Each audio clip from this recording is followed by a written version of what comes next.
In September 2012, Greg Norman came right out and said it. He looked at the best golfer of his generation and told the world, on the record, that his time was up. Speaking to Fox Sports on the eve of the Tour Championship, Norman put it in plain terms. "What I'm seeing is that Tiger's really intimidated by Rory. I think he knows his time's up, and that's normal. These things tend to go in 15-year cycles. Jack took it from Arnold, I took it from Jack, Tiger from me. And now it looks like Rory's taking it from Tiger." This was a specific, deliberate claim, not an offhand one. Someone who had spent 331 weeks at world number 1 had just placed Tiger Woods at the end of a very real line of succession. Golf really had changed hands roughly every 15 years, across 3 separate generations right up to that point. That history is what gave the line about Rory its weight. Norman was pointing at a pattern that had already repeated 3 times, confident it was about to happen a 4th. Norman knew this territory personally.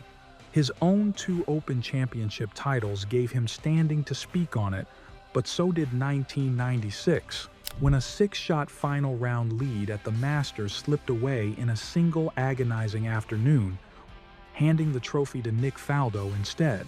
Nobody understood better than Norman how fast a golf career story can get rewritten. Also, Norman made that statement the same week Tiger and Rory were paired together at East Lake for the Tour Championship, just days before the 2 of them would face off again at the Ryder Cup in Medina, with Rory already being talked about in the press as the presumptive face of the sport's next decade. The pushback was almost instant. McIlroy, 23 at the time, waved the whole idea off without much thought.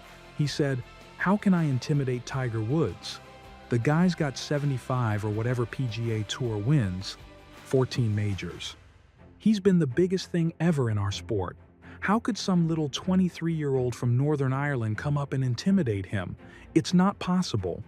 Tiger didn't even bother arguing the point.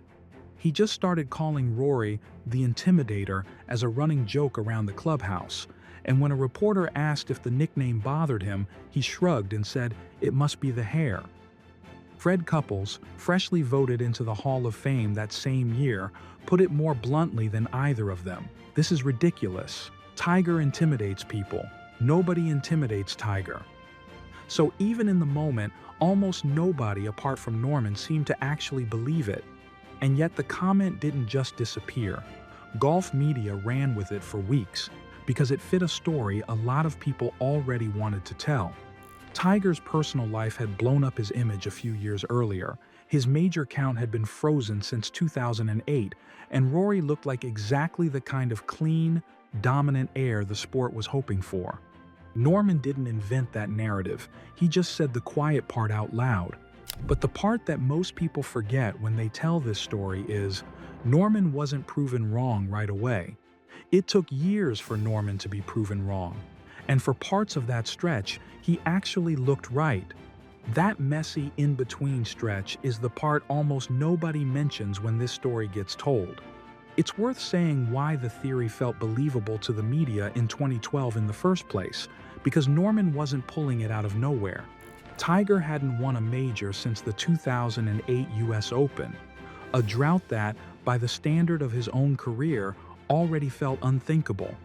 Rory, meanwhile, had won the 2011 US Open by a record margin, then followed it with an 8-shot win at the 2012 PGA Championship, another record, on his way to 4 wins that season.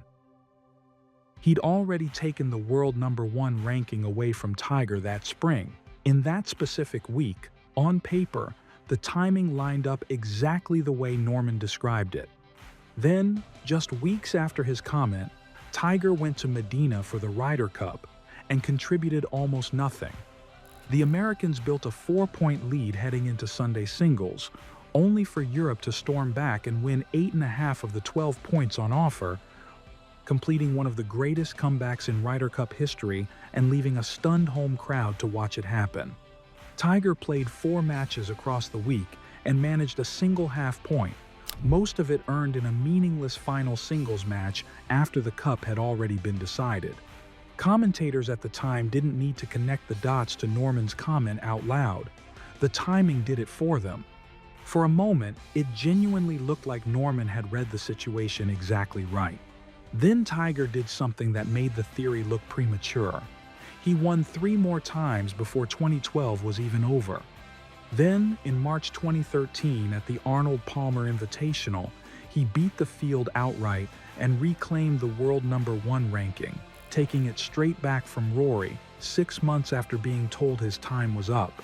He'd already won at Torrey Pines and at Doral earlier that season, and by the time the year was done, he'd won 5 times on tour and was named PGA Tour Player of the Year, sitting back at #1 as if the whole prediction had never happened. The "is Tiger back" conversation, which had gone quiet for 2 full years, started up again almost overnight. Winning again didn't erase the deeper issue, though. Even back at world #1, even after wins at Torrey Pines, Doral, and Bay Hill that spring, Tiger still hadn't won a major since 2008. He came close that same April, tying for 4th at the Masters, but the week turned into a controversy instead of a statement. A penalty for an improper drop on the 15th hole overshadowed everything else he did there. He'd come close more than once that year and fallen short every time at the tournaments that actually define a legacy. Norman's deeper claim was about whether Tiger could still dominate at that level, not just whether he could win again, and in early 2013, that question remained wide open, no matter how many trophies were piling up. Soon it started to matter more than almost anyone expected. Beginning in 2014, Tiger's back gave out.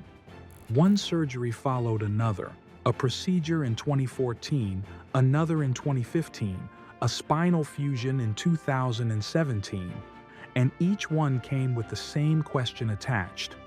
Whether this was the surgery that finally ended things for good. His ranking, which had briefly climbed all the way back to the top, began sliding the other direction.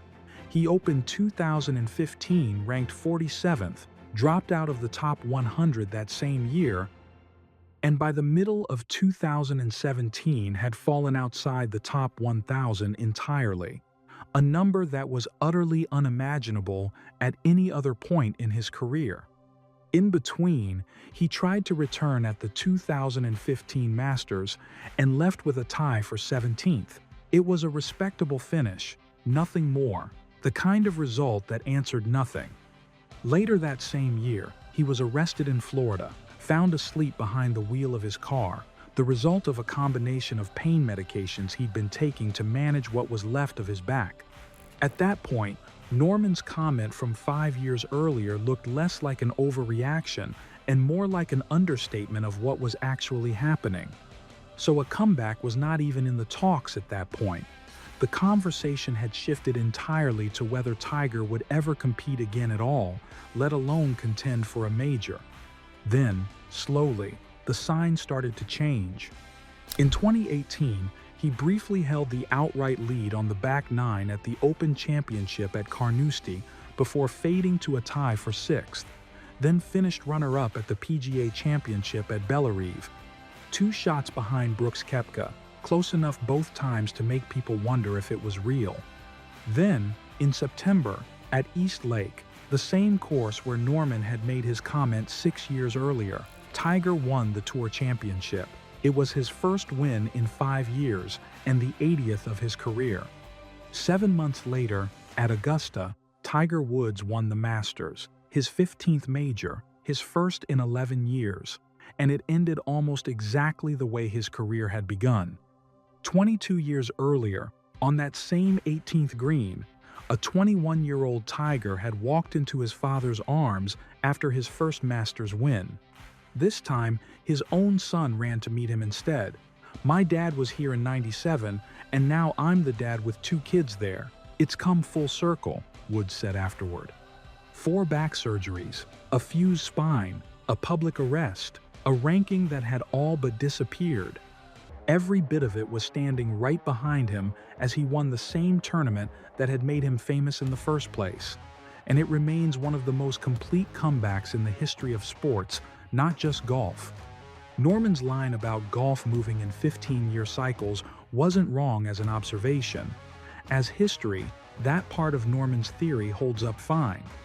The problem is what he assumed came next, that once a handoff starts, it keeps moving on schedule, one man passing it cleanly to the next.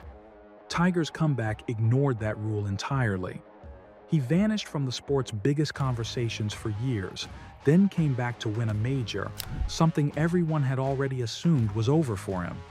What Norman got right was the moment in front of him in 2012.